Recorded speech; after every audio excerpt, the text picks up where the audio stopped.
Welcome back. In this last section of this course, we are going to learn about tools that help us integrate active listening in our daily. We are going to focus on why we cannot fake active listening in this lecture.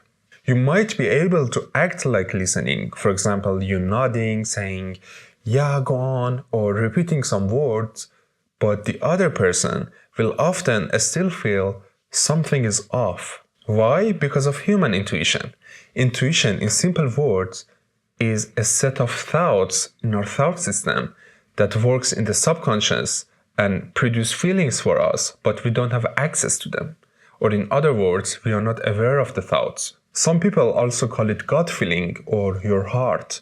I call it intuition.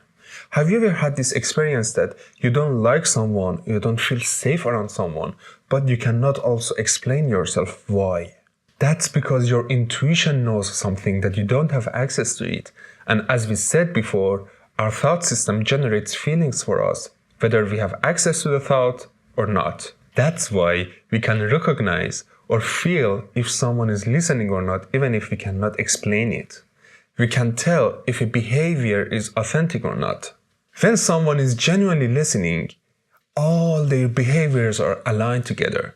For example, their eyes are focused, their facial expression matches what they are hearing, their body is oriented towards you, and their responses come naturally and at the right moments. And your brain picks all this up and says something like this to itself. I feel that this person is with me right now.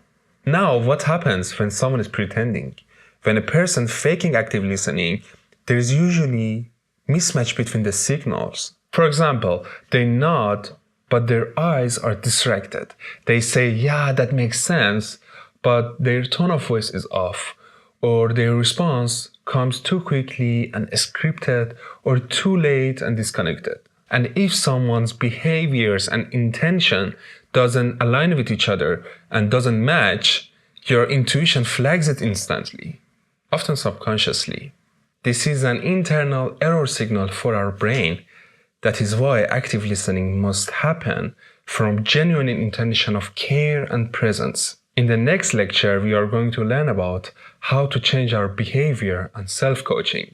See you there.